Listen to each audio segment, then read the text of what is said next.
30일에 국무회의를 시작하겠습니다.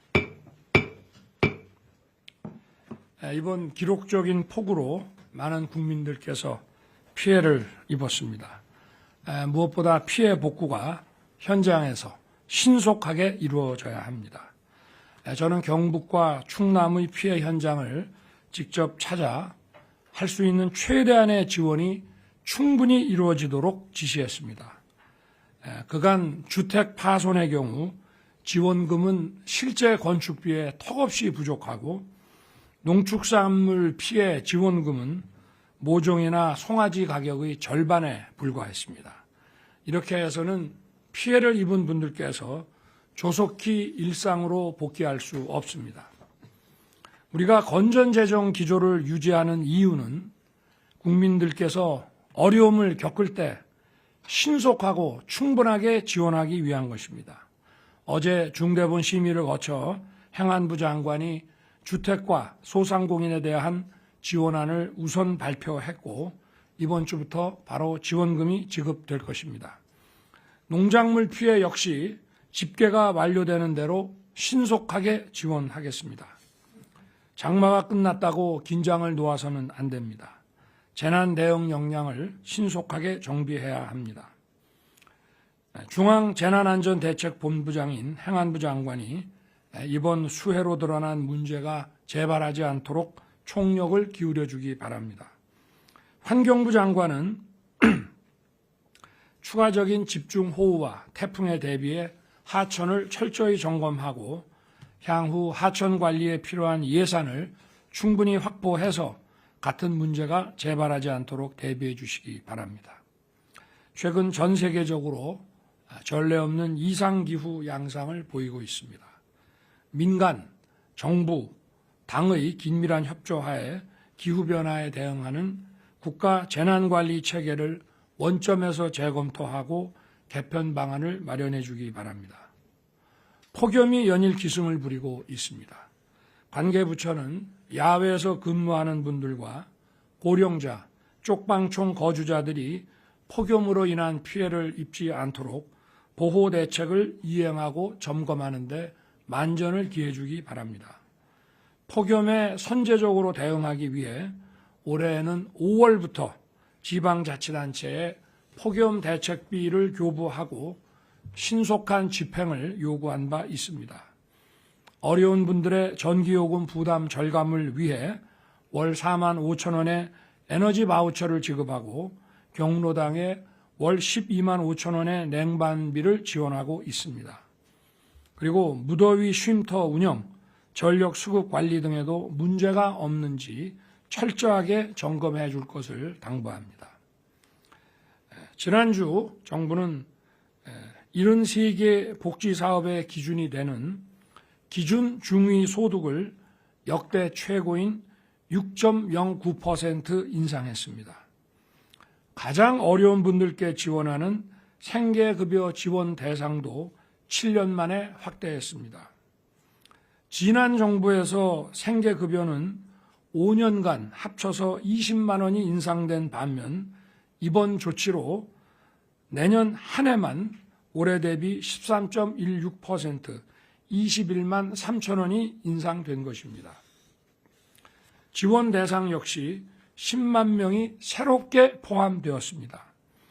우리 정부가 건전재정 기조 아래 이권 카르텔 사업, 선거 매표용 선심성 포퓰리즘 사업들을 과감하게 구조 조정하는 것 역시 어려운 분들을 더욱 두텁게 지원해 나가기 위한 것입니다.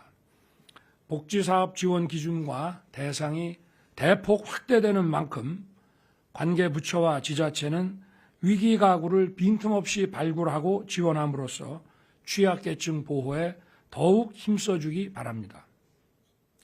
최근 국토교통부와 LH공사가 LH 발주 아파트의 무량판 공법 지하 주차장에 대한 전면적인 안전점검에 들어갔습니다.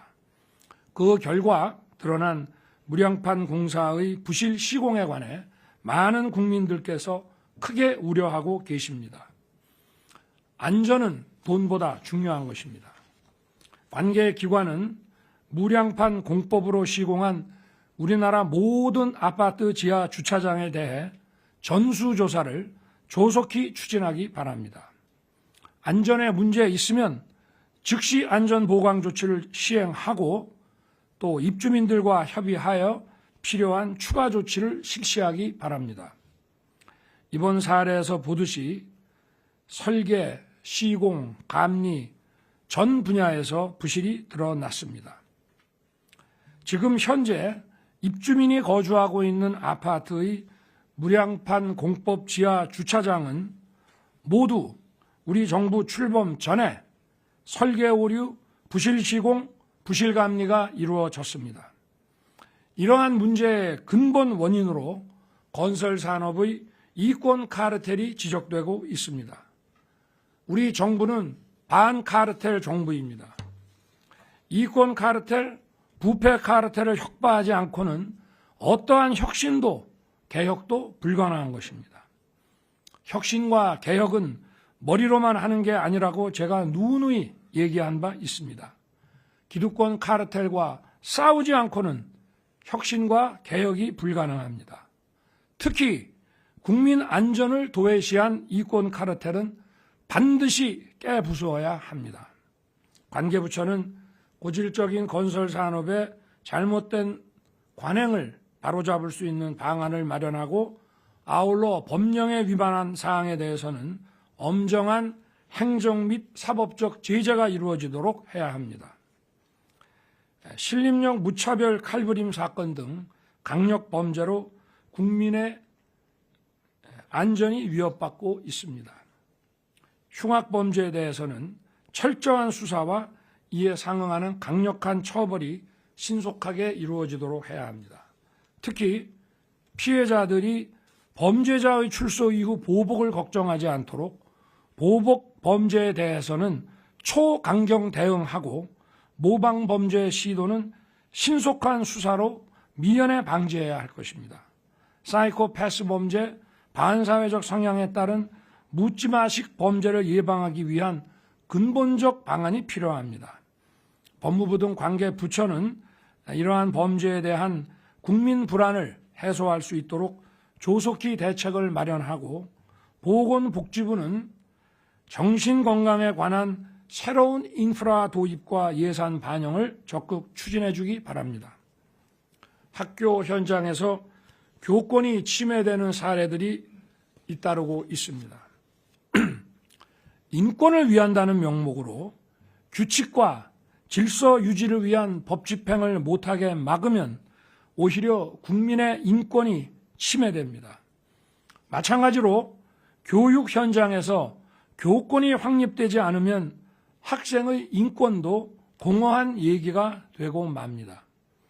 교권은 학교의 규칙을 제대로 지키게 하는 것이고 교권이 확립되지 않으면 다른 학생의 인권도 학습권도 절대 보장될 수 없습니다.